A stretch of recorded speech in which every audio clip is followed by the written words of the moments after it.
Mi nombre es Miguel Hernández y esta es la historia de cómo mi familia fue destruida por la codicia y el favoritismo. Crecí en Guadalajara, en una casa modesta del barrio de Zapopan, donde el olor de los tamales de la vecina Doña Carmen se mezclaba con el sonido de los mariachis que ensayaban en la plaza los domingos. Éramos 3 hermanos, yo, el mayor, después venía Carlos y por último, Sofía, la princesa de la casa. Mis padres, don Roberto y doña María, trabajaron toda la vida vendiendo tacos en un pequeño local en la avenida Chapultepec. Se levantaban a las 4 de la mañana, preparaban la carne, la salsa verde y partían para otro día de trabajo duro. Desde chiquito, ayudé en el negocio. A los 10 años, ya sabía hacer el guacamole perfecto y calcular el cambio sin equivocarme ni un peso. Carlos prefería los estudios, siempre con la cabeza en los libros, soñando con ser doctor.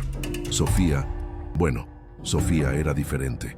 Bonita como la mamá cuando joven, con esos ojos verdes que heredó de la abuela de Michoacán. Aprendió temprano que su belleza abría puertas. «Mija, tú vas a llegar lejos», decía mamá, peinando sus largos cabellos negros. «No vas a tener que sudar como nosotros».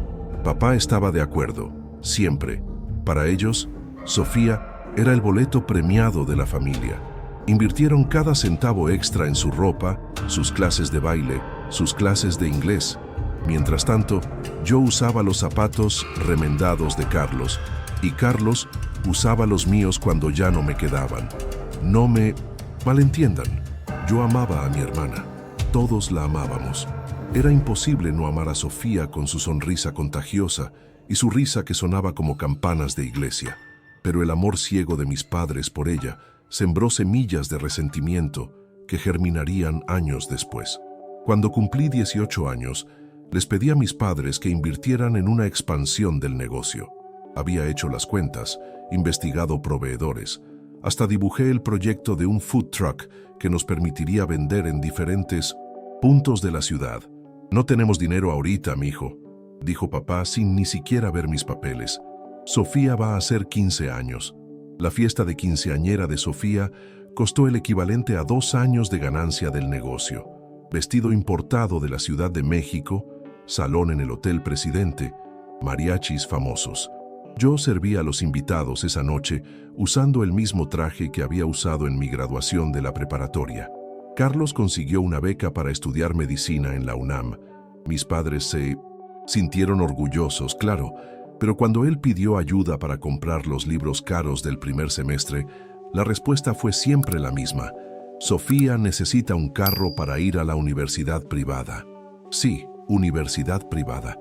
Mientras Carlos viajaba 3 horas al día en camiones llenos para llegar a la universidad pública, Sofía estudiaba comunicación en una institución cara en Polanco, manejando el Jetta nuevo que mis padres financiaron, vendiendo un terreno que el abuelo había dejado.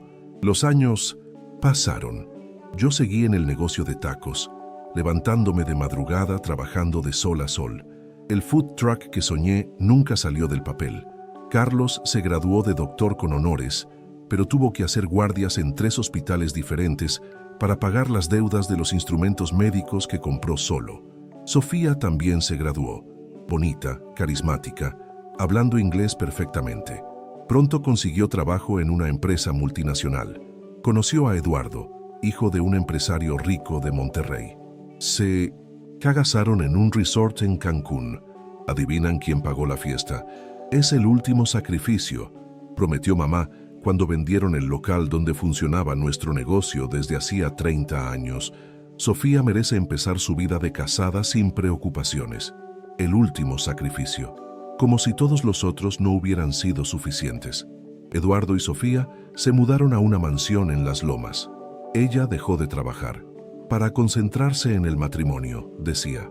Visitaba a mis padres una vez al mes, siempre, apurada, siempre con algún compromiso importante en el club de golf o en el salón de belleza. Sin el local, comencé a vender tacos en la calle, en un puesto improvisado. El dinero apenas alcanzaba para sobrevivir. Carlos trabajaba en clínicas de comunidades pobres de Iztapalapa, ganando poco pero salvando vidas. Mis padres, ahora viejos y cansados, vivían de una pequeña pensión y de la ayuda que Carlos y yo podíamos dar.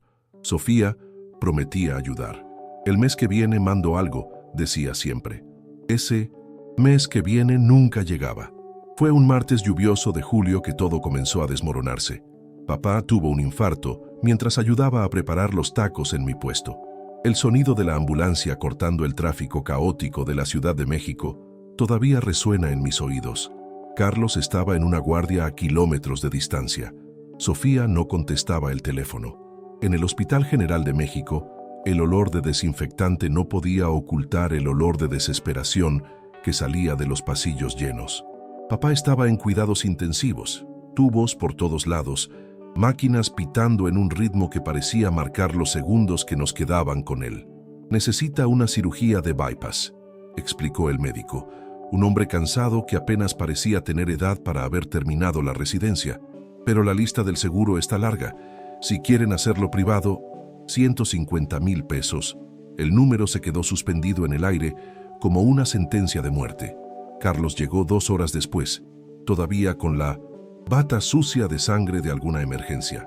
Sus ojos, hundidos de tanto cansancio, se llenaron de lágrimas al ver a papá. «Yo consigo 20,000», dijo haciendo cuentas mentales. «Si vendo mi carro y pido prestado al banco, yo tengo 30,000 guardados», confesé. Era mi fondo de emergencia, cada peso sudado y ahorrado durante años. Faltaban 100,000. Le marqué a Sofía por 10ª vez. Finalmente, contestó. «No puedo hablar ahorita, Miguel. Estoy en una cena importante con los socios de Eduardo. Papá se está muriendo, Sofía». Silencio.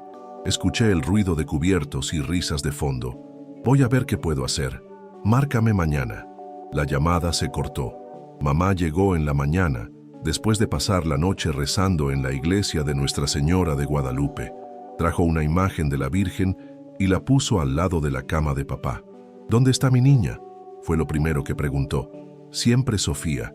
Incluso ahora, era en ella en quien pensaba primero. Carlos y yo vendimos todo lo que pudimos.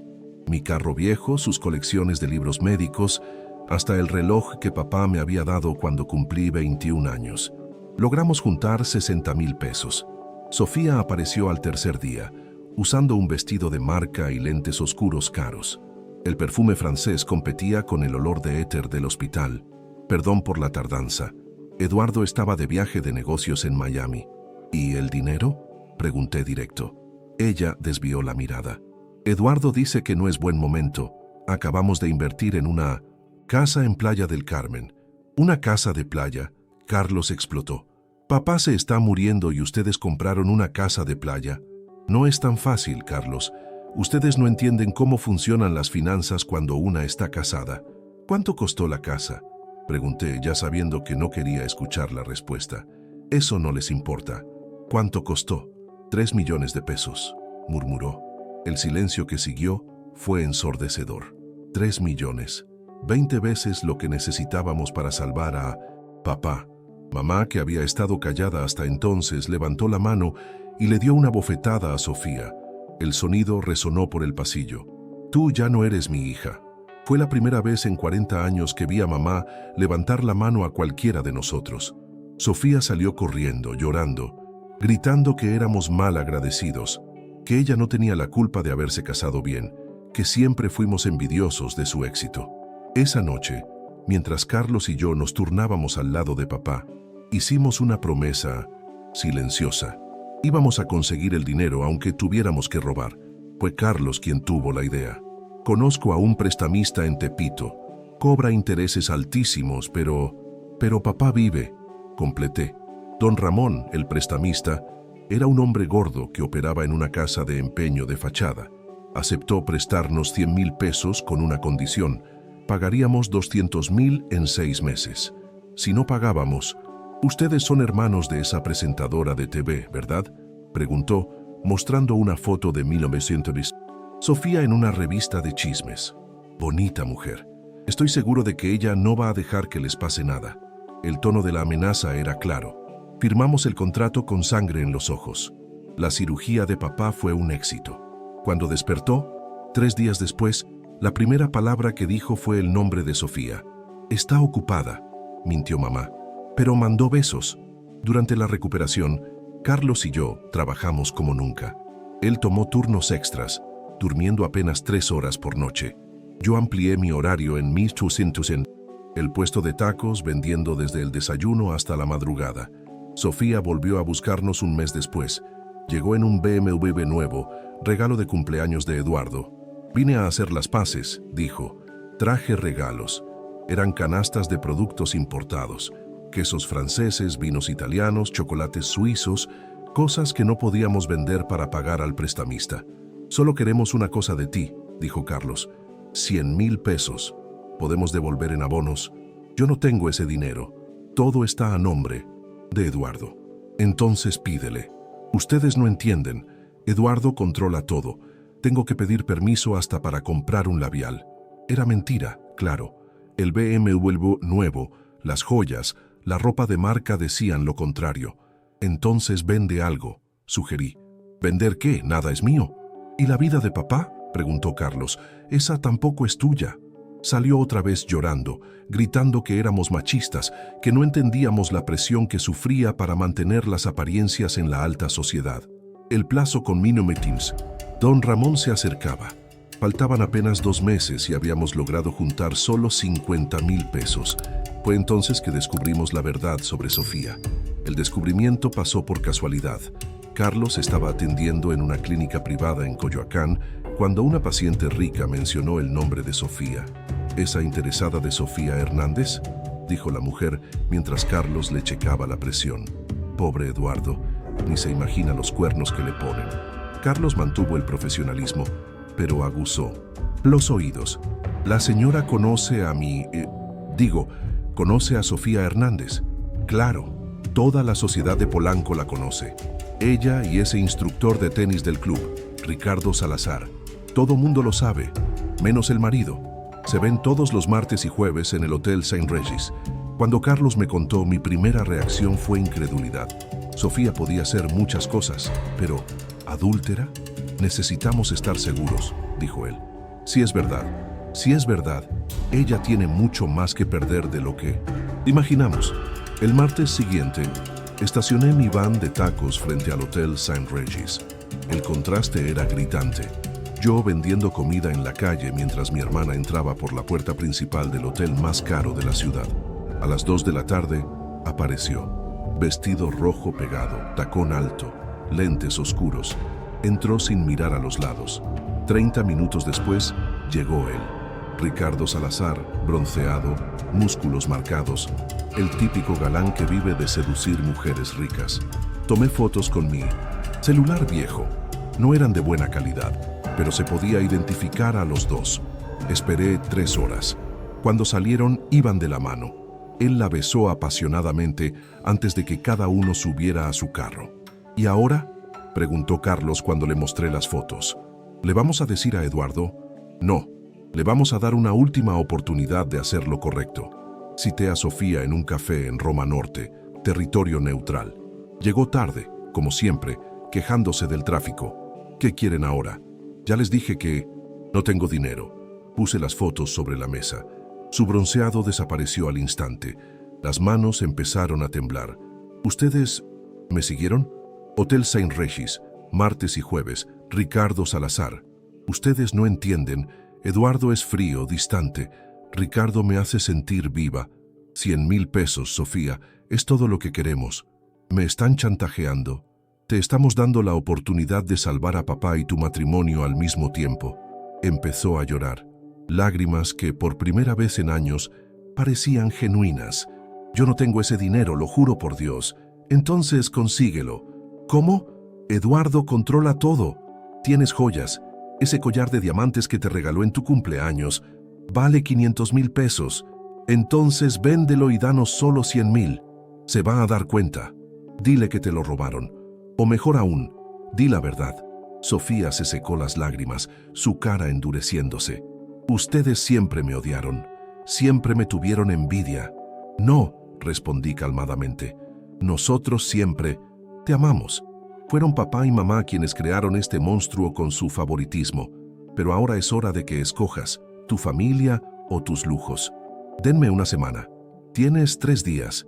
Salí del café con el corazón pesado. Chantajear a mi propia hermana no era algo que imaginé hacer algún día, pero don Ramón había dejado claro. El pago era en 2 semanas, o Carlos y yo apareceríamos en el noticiero como 2 víctimas más de la violencia en Tepito.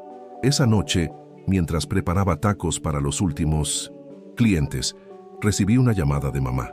Papá empeoró. Los doctores dicen que necesita otro procedimiento. Más gastos, más desesperación. ¿Cuánto? 30,000 pesos. Era dinero que no teníamos. Cada peso estaba contado para pagar a don Ramón.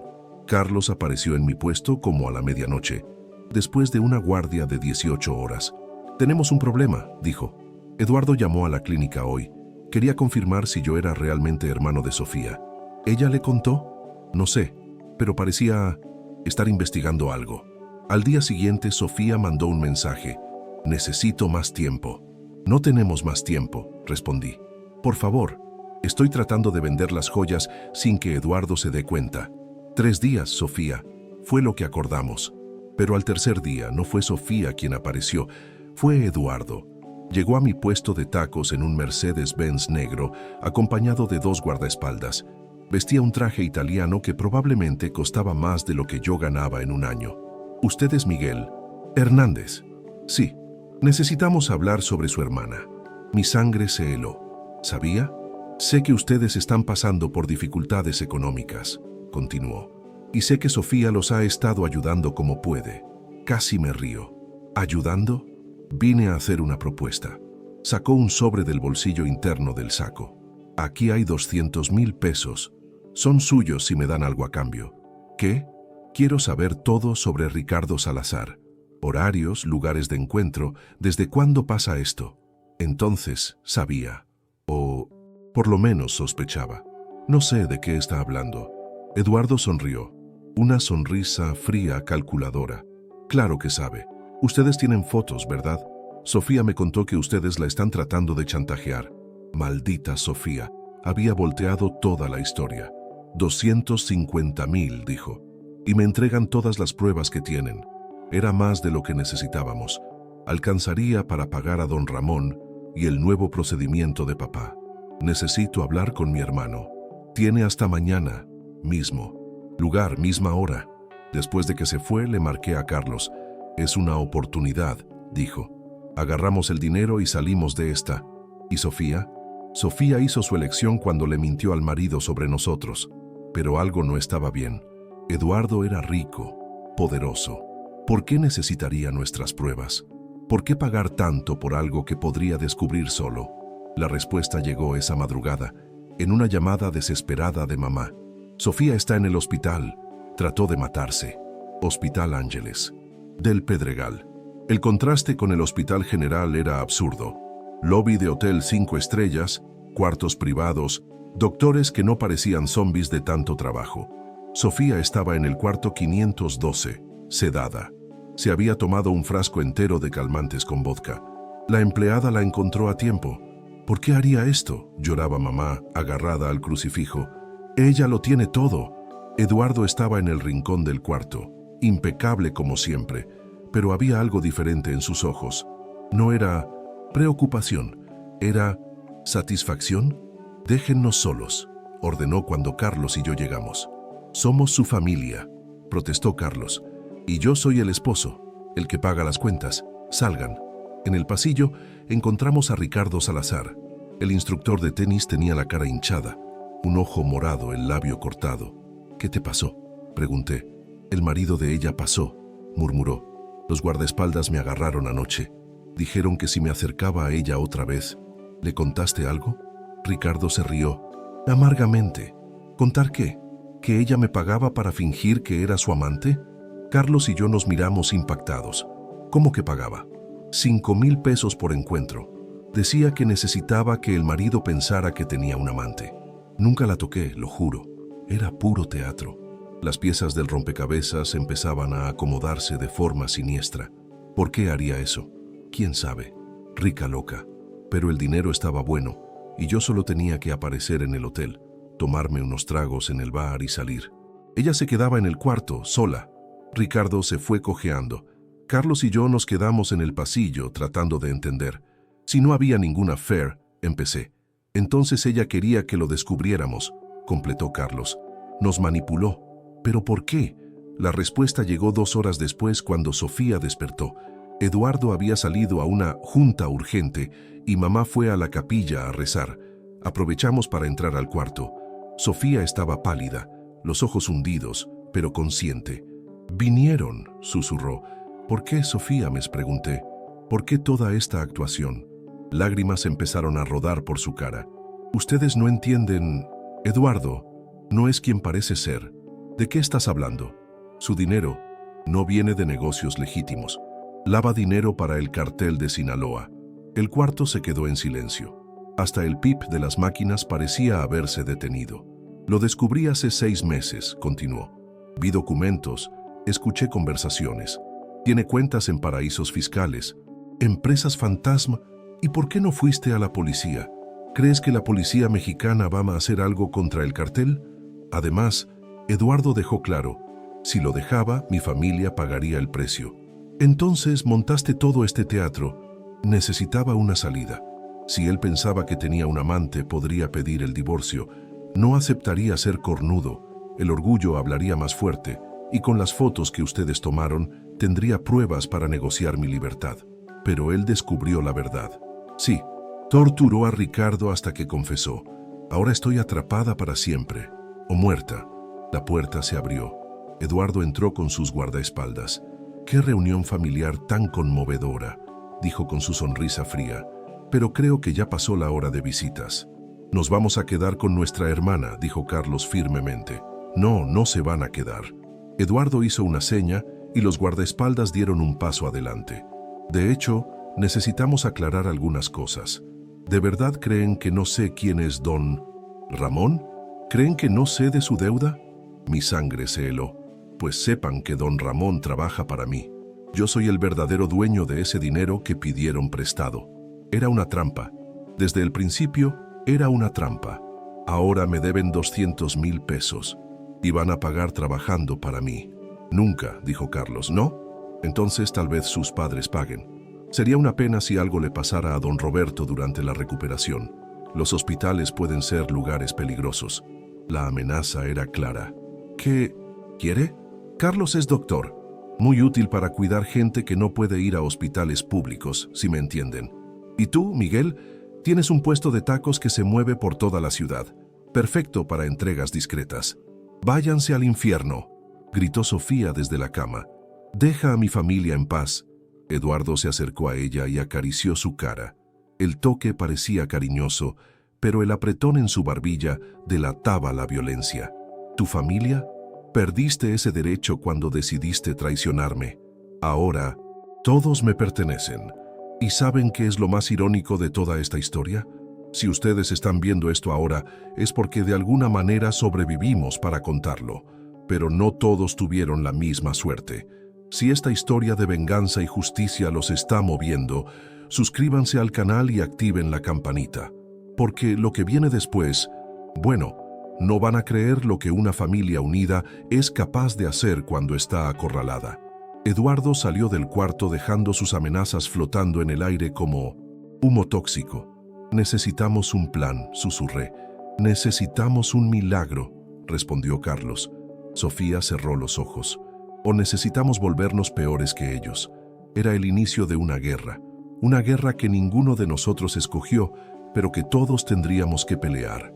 Una guerra donde se derramaría sangre, donde se revelarían secretos y donde descubriríamos que la línea entre víctima y verdugo es más delgada de lo que imaginábamos. Esa noche, mientras regresábamos a casa en silencio, una cosa quedó clara. La familia Hernández había sido destruida por el favoritismo y la codicia, pero sería reconstruida por la desesperación y la sed de justicia. O moriríamos en el intento. 3 semanas pasaron desde esa noche en el hospital. 3 semanas viviendo bajo el yugo de Eduardo Domínguez. Carlos ya había hecho 2 atenciones. Un hombre baleado en una casa en Xochimilco, otro con sobredosis en una mansión en Las Lomas. Yo había hecho 5 entregas en mi puesto de tacos, paquetes sellados, que no me atrevía a abrir, siempre en direcciones diferentes. Sofía estaba en prisión domiciliaria. Eduardo la mantenía dopada con ansiolíticos, una muñeca rota en su casa perfecta. Fue mamá quien sembró la semilla de nuestra venganza. Cuando era joven en Michoacán, dijo una noche mientras preparábamos tamales en mi pequeña cocina, conocí a una mujer llamada Esperanza. El marido era un hombre violento, conectado con criminales. Todo mundo le tenía miedo. ¿Saben cómo se libró de él? ¿Cómo?, preguntó Carlos. Aprendió todos sus secretos, todos, y entonces hizo que sus propios compinches se voltearan contra él. Eso era. No podíamos enfrentar a Eduardo directamente, pero podíamos usar sus propias conexiones contra él. El primer paso vino a través de Carlos. Durante una de las atenciones clandestinas, atendió a un contador baleado llamado Raúl Méndez. ¿Me voy a morir?, preguntó Raúl mientras Carlos le cosía la herida. No, si puedo evitarlo. Eduardo me va a matar de todas formas. Le robé dinero. Carlos paró por un momento. ¿Cuánto? $300,000. Está en una cuenta en Belice. ¿Por qué lo hizo? Porque descubrí que mató a mi sobrina. Trabajaba en uno de sus clubes en Tijuana. Trató de salirse. Él no la dejó.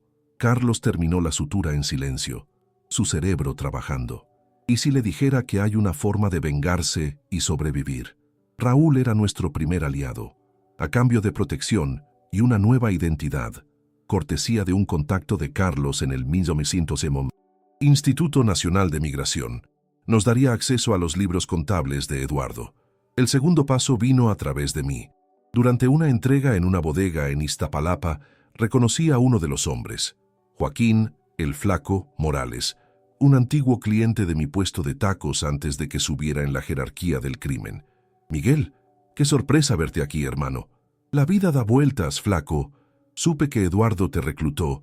Ese cabrón se está volviendo muy codicioso. Había resentimiento en su voz, una grieta que podríamos explotar. ¿Codicioso cómo?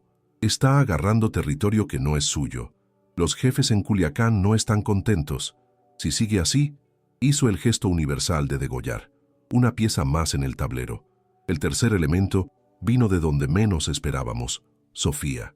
En una de las raras visitas permitidas, me pasó una USB escondida en una caja de medicinas. Grabé todo, susurró.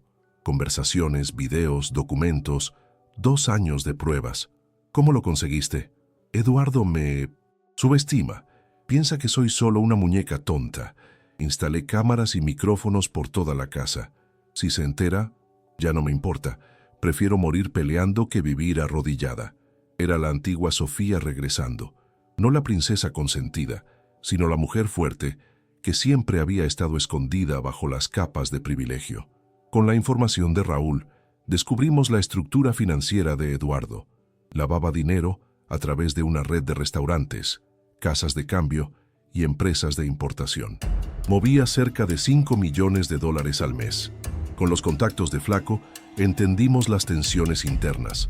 Eduardo se estaba expandiendo sin autorización, cobrando porcentajes mayores, eliminando competidores sin aprobación de los jefes. Con las grabaciones de Sofía, teníamos pruebas de asesinatos, sobornos a políticos y, lo más importante, una grabación donde Eduardo decía que planeaba traicionar a sus superiores en Sinaloa y hacer trato con el cartel Jalisco Nueva Generación.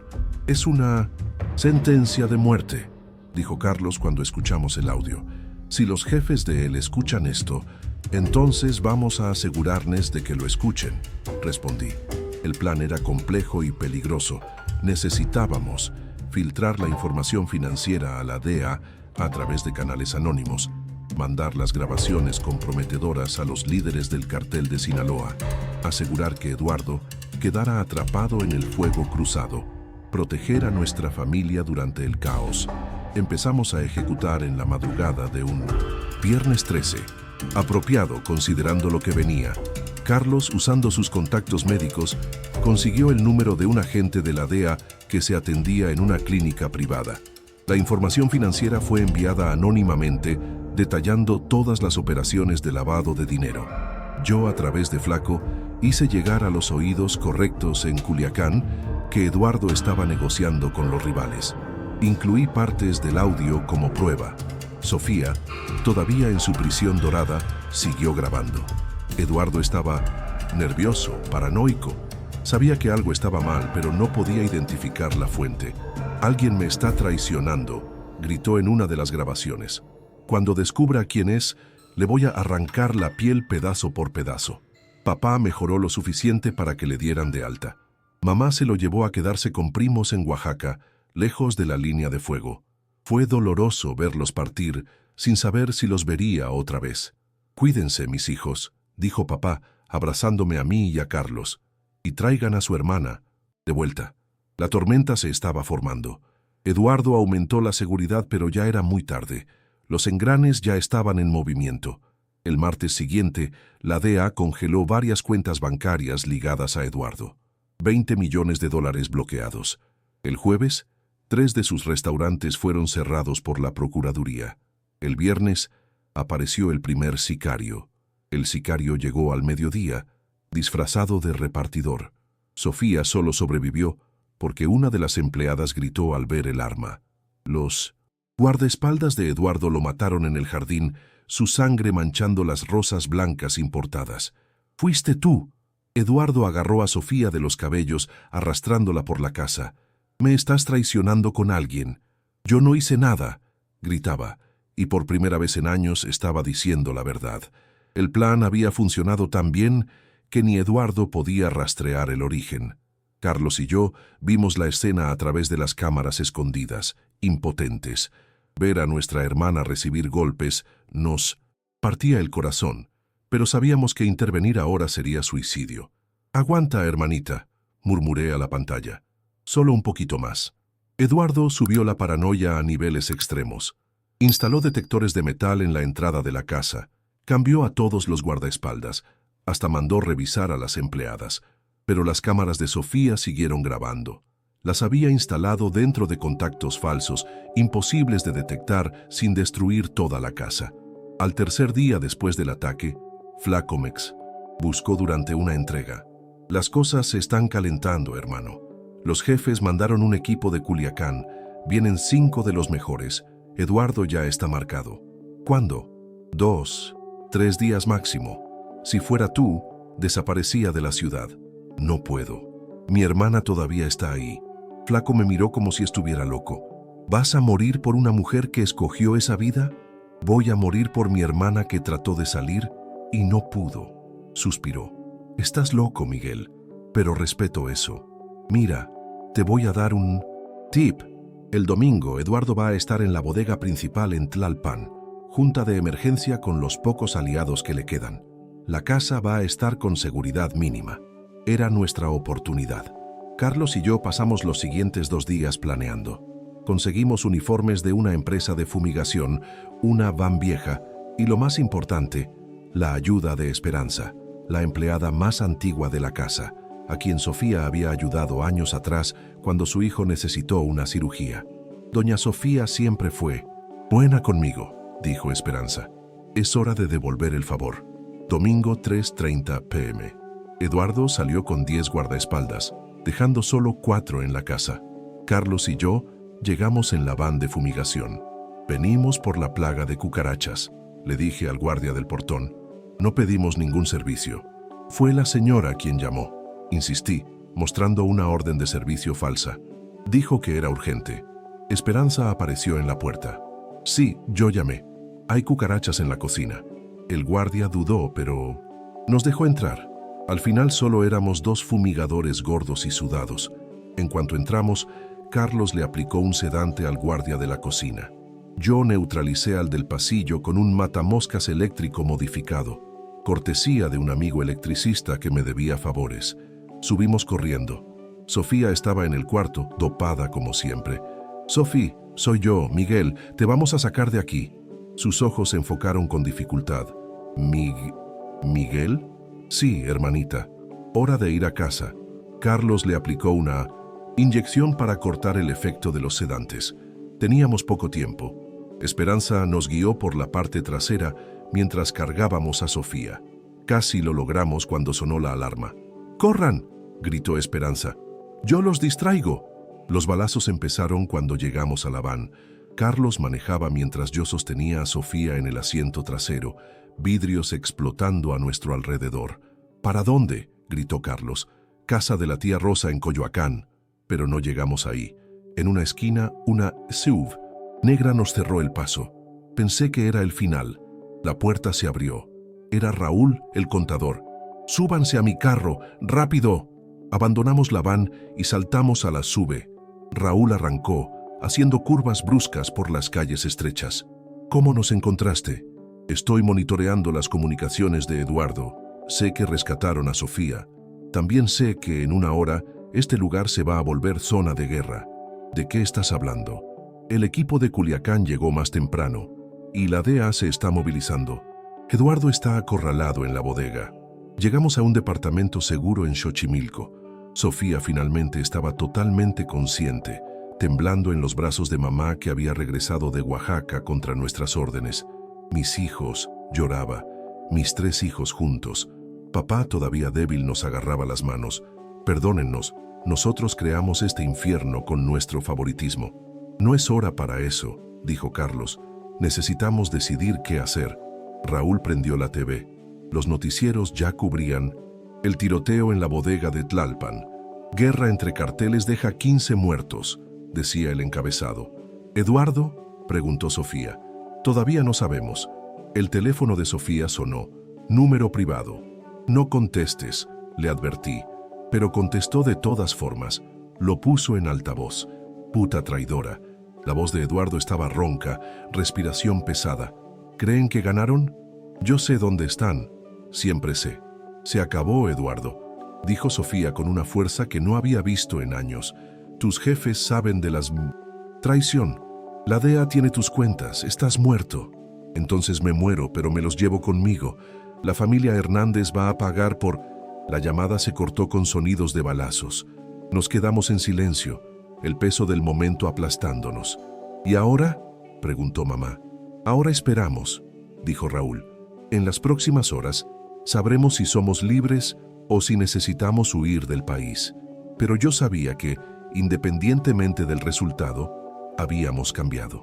La familia que permitió que el favoritismo nos destruyera había muerto. En su lugar nació algo nuevo, una familia forjada en el fuego de la adversidad, unida por la supervivencia. El reloj marcaba las 8 p.m. cuando llegó la confirmación. La confirmación llegó a través de Flaco.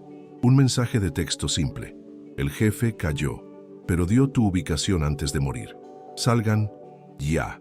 No necesitábamos más explicación. Eduardo estaba muerto, pero había logrado mandar asesinos tras nosotros como último acto de venganza. «Todos a la van», gritó Raúl. «Conozco un lugar». Bajamos las escaleras corriendo. Papá, todavía débil, era cargado por Carlos. Mamá sostenía a Sofía, que temblaba incontrolablemente. Abstinencia de los sedantes mezclada con terror puro. El primer sicario apareció cuando llegamos al estacionamiento. El balazo le dio a Raúl en el hombro, girándolo como un trompo. «¡Súbanse al carro!», gritó, sacando una pistola y respondiendo al fuego. Carlos tomó el volante. Yo salté al asiento del copiloto con el arma de Raúl. Atrás, mamá rezaba mientras trataba de parar el sangrado del contador. Salimos derrapando. 2 carros nos siguieron inmediatamente. «¿Para dónde?», gritó Carlos. «Aeropuerto», respondí. «Es nuestra única oportunidad. No tenemos pasaportes, ni dinero para boletos». «Raúl tiene», dijo Sofía desde el asiento trasero. «En su mochila, documentos falsos para todos nosotros y dinero».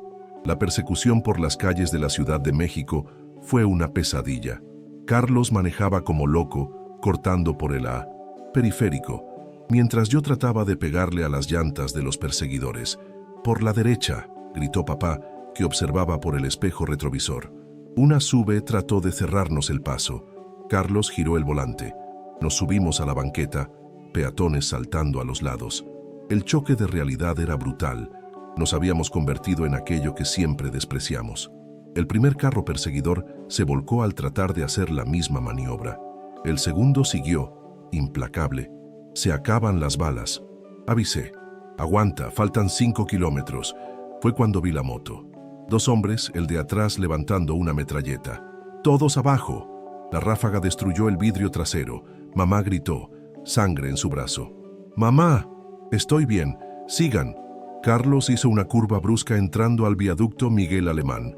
El tráfico estaba pesado. Nuestra salvación y condenación. Serpenteamos entre los carros. La moto nos siguió, más ágil. El tirador apuntaba otra vez. Fue Sofía quien nos salvó a todos. En un acto de desesperación y valor, abrió la puerta y aventó la mochila de Raúl contra la moto. El impacto fue suficiente para desequilibrar al piloto. La moto se resbaló, chocó con un carro, explotó en una bola de fuego. Pero la mochila con nuestros pasaportes y dinero se perdió. Hija, papá la jaló de vuelta. ¿Qué hiciste? Los salvé, respondió, y había algo diferente en sus ojos. La princesa consentida había muerto para siempre. En su lugar, una sobreviviente. Sin documentos ni dinero, el aeropuerto era inútil. Carlos tomó una decisión. Terminal de autobuses del norte, vamos a la frontera. ¿Cómo? No tenemos nada. Tengo un amigo en Querétaro, doctor como yo, nos va a ayudar. El último carro perseguidor se había perdido en el caos del accidente con la moto. Aprovechamos para abandonar nuestra van destruida y robar una camioneta vieja. Otro crimen más para nuestra lista creciente. Llegamos a la terminal con la ropa rota, sangrando, viéndonos exactamente como lo que éramos. Fugitivos desesperados. No podemos entrar así, dijo Carlos. Vamos a llamar la atención. Fue mamá quien tuvo la idea. La capilla. Toda terminal de autobuses en México tiene una pequeña capilla. Entramos por la puerta trasera. El padre, un viejo de ojos bondadosos, nos encontró escondidos detrás del altar. «Hijos míos, ¿qué les pasó?» «Padre», mamá se arrodilló. «Por favor, somos perseguidos por hombres malos. Mi familia, necesitamos ayuda». El padre nos observó por largos segundos. Vio la sangre, el miedo, pero también algo más. La unión de una familia luchando por sobrevivir. «Vengan», dijo finalmente. «Tengo ropa en la sacristía». Nos vestimos con ropa donada. El padre hizo curaciones improvisadas.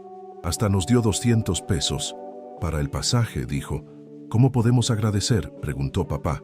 «Sobrevivan y cuando puedan, ayuden a otros como yo los ayudé a ustedes». Compramos boletos para Querétaro con identidades falsas que Raúl, sangrando pero lúcido, creó de memoria. 6 horas de viaje, cada minuto una eternidad. En Querétaro el amigo de Carlos, doctor Martínez, nos recibió sin hacer preguntas, curó nuestras heridas, nos dio refugio. «Pueden quedarse el tiempo que necesiten», dijo. «Carlos salvó a mi hijo una vez. Esta es mi forma de pagar la deuda». Esa noche, por primera vez en meses, dormimos sin miedo inmediato. Pero no podía dejar de pensar, habíamos sobrevivido. Pero, ¿a qué costo? ¿Cuántas leyes rompimos? ¿Cuántas vidas destruimos indirectamente? No, somos mejores que ellos, le dije a Carlos en la azotea viendo las estrellas. No, estuvo de acuerdo, pero tampoco teníamos opción, era matar o morir. ¿Y ahora? Ahora empezamos de nuevo, lejos de todo esto. Sofía apareció envuelta en una cobija. Estaba flaca, pálida, pero había fuerza en su postura. «Quiero pedir perdón», dijo, «por todo, por el favoritismo que acepté, por el monstruo en que me convertí, por arrastrarlos a este infierno. Todos tenemos culpa», respondí. «Todos tomamos decisiones equivocadas. Pero podemos tomar decisiones correctas de aquí en adelante», dijo Carlos. Los tres nos abrazamos bajo las estrellas de Querétaro, sobrevivientes de una guerra que nunca debió haber pasado. 2 semanas después, la noticia. El cartel de Sinaloa había eliminado toda la red de Eduardo. La DEA arrestó a docenas de políticos y empresarios corruptos. El caso se cerró. Éramos libres. Pero la libertad, descubrimos, tiene su propio peso. 6 meses después, estábamos en 1900. Guanajuato. Nueva ciudad, nuevas identidades, mismas heridas. Carlos trabajaba en una clínica comunitaria como doctor Carlos Mendoza. Yo tenía una pequeña fonda cerca de la universidad, vendiendo comida honesta a estudiantes. Sofía daba clases de inglés en escuelas públicas. Papá y mamá cuidaban una pequeña huerta en el patio de la casa rentada. Parecíamos normales, pero normal era solo una máscara que nos poníamos todos los días. No puedo dormir, me confesó Sofía una mañana, los ojos hundidos, rodeados de ojeras moradas. Cada vez que cierro los ojos, veo las caras de esos hombres en la moto. Tú nos salvaste, le recordé. Yo los maté, Miguel. No importa el contexto. Quité 2 vidas. Carlos manejaba la culpa de forma diferente. Trabajaba 18 horas al día, salvando vidas como si cada paciente curado pudiera borrar un pecado del pasado. Salvé a 3 hoy, decía al llegar a casa. Un infarto, un niño con neumonía, un anciano diabético. Pero veía en sus ojos las mismas matemáticas sombría. ¿Cuántas vidas necesitaba salvar para compensar las que ayudamos a destruir? Papá era quien más sufría. La culpa del favoritismo que empezó todo lo consumía. Yo creé este monstruo, repetía viendo fotos viejas. Si los hubiera amado a los 3 por igual, no te tortures, viejo. Mamá trataba de consolarlo. Hicimos lo que creímos mejor. Y mira a dónde nos llevó. Fue un jueves lluvioso que el pasado nos volvió a alcanzar. Yo estaba cerrando la fonda cuando ella entró. Esperanza, la empleada que nos ayudó a escapar. Don Miguel, dijo, y mi sangre se heló. Nadie debía saber nuestros nombres verdaderos. Se equivoca, señora. Soy Carlos Mendoza. No necesita fingir. Vine a traer noticias y una advertencia. Nos sentamos en una mesa del fondo. Parecía haber envejecido 10 años en 6 meses. Eduardo tenía un hijo, dijo sin rodeos, con una amante en Monterrey. El muchacho ahora tiene 18 años y juró vengar al padre. ¿Cómo nos encontró? No lo sé. Encontró, todavía, pero está buscando. Contrató investigadores, hackers. Es cuestión de tiempo. ¿Por qué nos está avisando? Porque ustedes salvaron a doña Sofía y porque dudó. Porque el muchacho es mi nieto.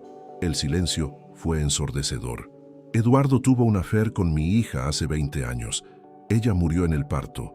Crié al niño sin que él supiera quién era el padre. Cuando Eduardo murió, él se enteró de todo. La herencia, el poder, la sed de venganza. ¿Y qué quiere de nosotros? Que huyan, lejos. Otro país si es posible. El muchacho es como el padre, tal vez peor. Esa noche reuní a la familia. La discusión fue acalorada.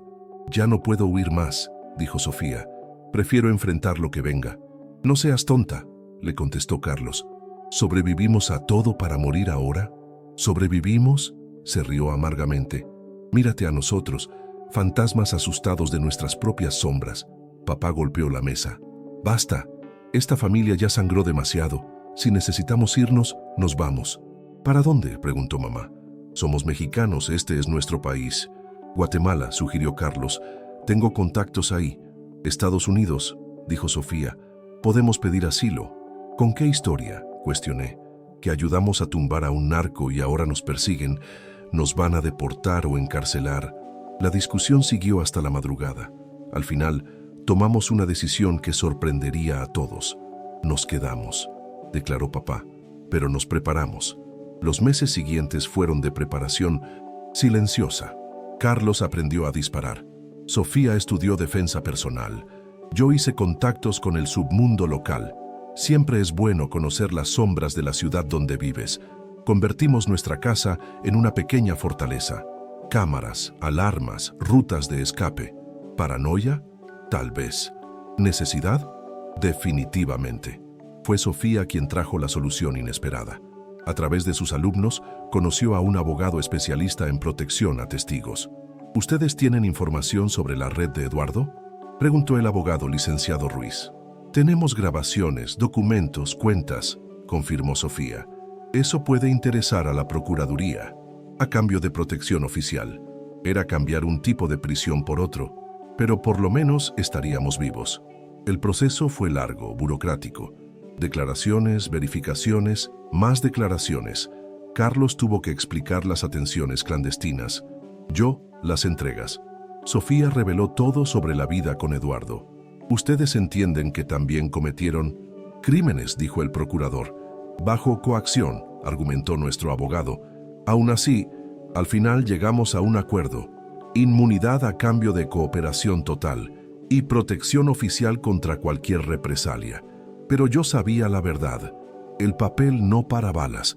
El hijo de Eduardo, descubrimos, Se llamaba Eduardo Jr., 18 años, criado por Esperanza con amor pero sin límites. Cuando descubrió quién era el padre y cómo murió, algo se rompió dentro de él. Él no es malo, nos dijo Esperanza. En una última visita.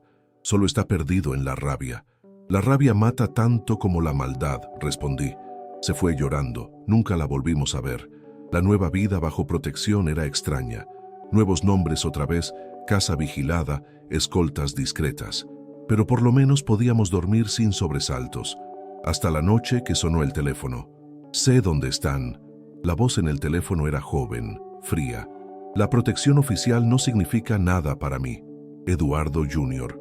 Reconocí la misma cadencia del padre, el Sintus Station, mismo tono de superioridad. ¿Qué quieres?, pregunté, haciéndole señas a Carlos para rastrear la llamada. Justicia. Ustedes destruyeron mi familia antes de que yo la conociera. Tu padre destruyó muchas familias, la nuestra incluida. Mi padre era un hombre de negocios. Tu padre era un asesino. ¡Mentira!, explotó, la juventud traicionando su pose de matón. Ustedes lo armaron, manipularon todo. Tenemos pruebas de lo contrario, grabaciones, documentos, fabricados. Sé cómo operan. La puta de Sofía sedujo a mi padre y ustedes lo traicionaron. Carlos me pasó un papel. La llamada viene de Guanajuato. Está en la ciudad. Mi corazón se aceleró. Después de todo, el enfrentamiento final sería aquí. Escucha, muchacho. No me digas muchacho. Tengo edad suficiente para hacer lo que se necesita hacer. ¿Qué es qué? ¿Matarnos? ¿Crees que eso va a traer a tu padre de vuelta? No, pero me va a hacer dormir mejor. La llamada se cortó. Alertamos inmediatamente al equipo de protección. En minutos nuestra casa se volvió un búnker. Agentes armados, francotiradores posicionados, hasta un helicóptero sobrevolando. Necesitamos sacarlos de aquí, dijo el jefe de seguridad, comandante Torres. No, Sofía sorprendió a todos. Basta de huir. Si este muchacho quiere un enfrentamiento, se lo vamos a dar, pero a nuestra manera. ¿Está loca?, preguntó Torres. Mi trabajo es protegerlos. Su trabajo es mantener la ley. Déjenos ayudar. El plan de Sofía era arriesgado, pero brillante. En lugar de esperar el ataque, íbamos a atraer a Eduardo Jr. a un encuentro controlado. ¿Quiere la verdad?, dijo. Le vamos a dar toda la verdad. Grabamos un video. Toda la familia, contando nuestra historia desde el principio. El favoritismo, el ascenso de Eduardo, las amenazas, la lucha por la supervivencia. Pero lo más importante, Sofía mostró las grabaciones originales de Eduardo, confesando sus crímenes, riéndose de las víctimas, planeando asesinatos. Tu padre no era un héroe, le dijo a la cámara. Era un monstruo. Y nosotros también nos volvimos monstruos para sobrevivir a él. Pero tú no necesitas seguir ese camino. Subimos el video a todas las redes sociales con un mensaje. Eduardo Jr., encuéntranos en el Jardín de la Unión. Mañana a mediodía. Ven solo y tendrás todas las respuestas. Es suicidio, protestó Torres. Es justicia, corrigió papá. El muchacho merece saber la verdad, y nosotros merecemos terminar esto. La noche fue larga. Nadie durmió. Carlos revisaba y revisaba el equipo médico. Por si alguien se lastima, decía. Yo afilaba cuchillos que no planeaba usar. Mamá rezaba. Papá escribía una carta. ¿Para quién?, pregunté. Para el muchacho, por si algo sale mal. Sofía fue la más calmada, sentada en el patio viendo las estrellas. Ya no tengo miedo, dijo cuando me uní a ella. Lo peor ya pasó. Perdí mi alma y la recuperé. Ahora, lo que venga, vamos a sobrevivir, prometí. O no, y está bien. Mediodía. El Jardín de la Unión estaba rodeado de agentes disfrazados. Los turistas fueron discretamente alejados. Francotiradores en los techos. Una operación masiva para un encuentro que podría definir todo. Nos sentamos en una mesa en el centro de la plaza. La familia Hernández, completa, esperando. Él apareció a las 12:15. Eduardo Jr. era la copia del padre. Alto, guapo, arrogante. Pero había algo más. Dolor. Un dolor que yo reconocía. Vinieron, dijo deteniéndose a 3 metros de distancia. Tú también, respondió Sofía. Estoy armado. Lo sabemos, No importa. Frunció el ceño confundido. Esperaba miedo, no aceptación. Siéntate. Papá señaló una silla. Vamos a platicar. No vine a platicar. Vine a ajustar cuentas. Entonces dispara, dijo Carlos calmadamente. Pero primero escucha. Fue mamá quien rompió el impasse. Se levantó, caminó hacia él. Los agentes se pusieron tensos. Eduardo Jr. retrocedió. Tienes los ojos de tu padre, dijo suavemente. Pero también veo a Esperanza en ti. Ella es una buena mujer, te crió con amor. No hables de mi abuela. Ella nos buscó preocupada por ti, por el camino que estás escogiendo. Ella es una traidora, como ustedes. Mamá extendió la mano. El arma. Dame el arma, mijo. No soy tu hijo. No, pero podrías haber sido. En otra vida, otra historia, serías mi nieto. Sofía habría sido feliz con tu padre si él hubiera sido diferente. Eduardo Jr. empezó a temblar.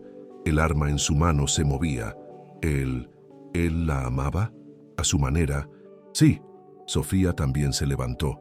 Pero su amor era posesión, control. Yo era un trofeo, no una persona. Mentira. Ustedes lo sedujeron, lo traicionaron. Sí, admití. Lo traicionamos, porque era él o nosotros. Tu padre hizo muchas víctimas, Eduardo. Nosotros escogimos no ser una más. Entonces lo admiten. Admitimos todo, dijo Carlos. Sus crímenes y los nuestros. La diferencia es que nosotros queremos parar. ¿Y tú? El muchacho nos miró a cada uno. Vi en sus ojos la batalla interna, la rabia del padre contra la bondad de la abuela. Yo ya no sé nada, confesó, la voz quebrándose. Pensé que si me vengaba de ustedes, el dolor se iría. No se va. Sofía se acercó más. Créeme, lo sé. La venganza solo crea más vacíos. Entonces, ¿qué hago? Escoges vivir, dijo papá firmemente. Escoges ser mejor que todos nosotros. Eduardo Jr. soltó el arma.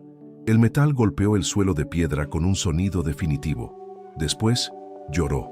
Lloró como el niño que todavía era. Por los padres que nunca conoció de verdad. Por la familia que podría haber tenido. Mamá lo abrazó. Después Sofía. Pronto estábamos todos ahí, abrazando al hijo de nuestro verdugo, unidos por el dolor y la posibilidad de redención. Los agentes bajaron las armas. Torres movió la cabeza, incrédulo. Ustedes mexicanos y sus melodramas, murmuró. Pero había lágrimas en sus ojos también. 2 años pasaron desde ese día en el Jardín de la Unión. Eduardo Jr., que ahora prefería que le dijeran solo Junior, vivía en una casa de estudiantes cerca de la universidad donde estudiaba Derecho. Quiero defender gente como ustedes, dijo en una visita dominical. Familias atrapadas en situaciones imposibles. Sofía sonrió orgullosa. Se había vuelto como una hermana mayor para él, ayudándole con los estudios, escuchando sus problemas de joven adulto. Hay una chava en mi salón, confesó apenado. Creo que estoy enamorado. ¿Y ella?, preguntó mamá, sirviéndole más mole negro. Junior había heredado el apetito del padre. Ni sabe que existo. Entonces haz que lo sepa, aconsejó Carlos. Pero sé tú mismo, sin máscaras, sin juegos. Era irónico ver a la familia Hernández dando consejos amorosos, pero habíamos aprendido de la peor forma el precio de las mentiras. Papá mejoró significativamente. Los doctores decían que era un milagro, pero yo sabía la verdad. La culpa que lo consumía había disminuido cuando Junior nos perdonó.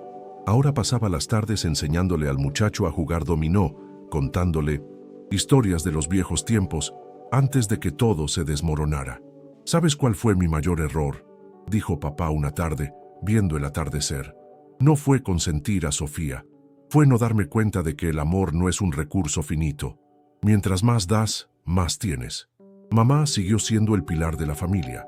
Abrió una pequeña cocina comunitaria donde enseñaba recetas tradicionales a jóvenes en situación de riesgo. Junior era voluntario los sábados, sirviendo comida y escuchando historias. Cada uno de estos muchachos podría ser tú, le decía. Una decisión equivocada, una mano no extendida y listo. Carlos se casó con una doctora que conoció en un congreso. María Elena era lo opuesto a él. Platicadora, optimista, llena de vida. Trajo alegría a nuestro hermano demasiado serio. Ustedes tienen una historia increíble, dijo en la cena de compromiso. Dolorosa, pero increíble. ¿Cuántas familias sobrevivirían a lo que ustedes pasaron? Yo seguí con mi fonda, pero ahora era un restaurante de mi municipio. ¿Verdad? Los 3 hermanos, en honor a nosotros 3 que sobrevivimos. Junior trabajó como mesero en las vacaciones, aprendiendo el valor del trabajo honesto. Sofía fue la que más cambió. Estudió psicología, especializándose en víctimas de violencia doméstica. Su clínica atendía gratis a mujeres atrapadas en relaciones abusivas. Yo sé lo que es estar en una jaula dorada, les decía a las pacientes. Sé el miedo, la culpa, la sensación de no tener salida, pero siempre hay salida, siempre. Mentini. Tarde de diciembre recibimos una visita inesperada. Esperanza, la abuela de Junior, apareció con una maleta pequeña y ojos cansados. Vine a despedirme, anunció. Voy a regresar a Michoacán, a la tierra de mis padres. Pero abuela, protestó Junior, no te puedes ir. Puedo y me voy, mijo, mi trabajo aquí terminó. Tú tienes una nueva familia ahora, una familia de verdad. La cena de despedida fue agridulce. Esperanza nos contó historias de Eduardo niño, antes de que la ambición y la crueldad se apoderaran de él. Él no nació malo, dijo, pero cada decisión equivocada lo llevó más lejos de la luz. Ustedes rompieron ese ciclo con Junior, por eso estoy agradecida. Antes de irse, me jaló a un lado. Cuídenlo, pidió. Tiene la sangre del padre, pero el corazón es bueno, con la familia correcta. Él es nuestra familia ahora, prometí, para siempre. La vida siguió, no perfecta. Las cicatrices permanecían. Sofía todavía tenía pesadillas. Carlos todavía contaba vidas, salvadas como penitencia. Yo todavía volteaba por encima del hombro a veces, pero habíamos sobrevivido. Más que eso, habíamos escogido el perdón sobre la venganza, el amor sobre el odio. Una noche, viendo la tele juntos, pasó una noticia sobre guerra entre carteles, 20 muertos, familias destruidas, el ciclo eterno de violencia. Podríamos ser nosotros, murmuró Junior. Pero no somos, respondió Sofía, apretándole la mano. Escogimos diferente. ¿Fue difícil? Lo más difícil que hemos hecho, admití, pero también lo más correcto. El noticiero siguió, pero cambiamos de canal. Había una novela pasando, de esas melodramáticas que le gustaban a mamá. Una familia rica, secretos, traiciones. ¡Qué exagerado!, se rió Junior. Nadie viviría eso en la vida real. Nos miramos y nos carcajeamos. Si supiera, ¿qué pasó?, preguntó confundido. Nada, mijo, dijo papá secándose las lágrimas de risa. Es que la vida real a veces supera cualquier ficción. Nos quedamos ahí, juntos, riéndonos de nuestra propia tragedia transformada en redención. La familia Hernández, imperfecta pero completa. Sobrevivientes no solo de la violencia, sino de nosotros mismos. Afuera, la vida en Guanajuato continuaba. Gente normal viviendo vidas normales, sin imaginar la historia extraordinaria de la familia que se reía junta en una sala sencilla. Y tal vez ese era el verdadero milagro, no haber sobrevivido a lo extraordinario, sino haber encontrado el camino de vuelta a lo ordinario, a la paz de una noche en familia, sin miedo, sin secretos, sin nada más que el amor imperfecto pero verdadero que finalmente aprendimos a compartir. Hoy, solo un hijo visita a los padres en el hospital, cuando papá va a hacerse sus exámenes de rutina. Pero no es por abandono o ingratitud, es porque ahora somos más que hijos y padres. Somos una familia que escogió perdonarse, reconstruirse, amarse. ¿Y Junior? Bueno, él también visita. Al final, es familia ahora. Y la familia de verdad no se mide por sangre, sino por decisiones. Por las veces que escogemos quedarnos cuando sería más fácil irnos. Por las veces que escogemos perdonar cuando sería más fácil odiar. Por las veces que escogemos amor cuando el mundo nos enseñó solo dolor. Si llegaron hasta aquí, es porque esta historia de alguna manera los tocó. Tal vez conozcan el dolor del favoritismo, el peso de los secretos familiares, o la lucha por sobrevivir en un mundo violento. Quiero agradecerles por ver hasta el final. Por favor, dejen en los comentarios sus propias historias de superación familiar. A veces, saber que no estamos solos es el primer paso para sanar. Y si este video los hizo reflexionar sobre sus propias familias, sobre perdón y nuevos comienzos, denle like y suscríbanse al canal. Cada semana traigo historias reales de justicia, venganza y principalmente redención, porque al final, de eso se trata la vida, no de nuestros peores momentos, sino de cómo escogemos levantarnos después de ellos. Hasta la próxima historia, amigos, y recuerden, nunca es demasiado tarde para escoger diferente.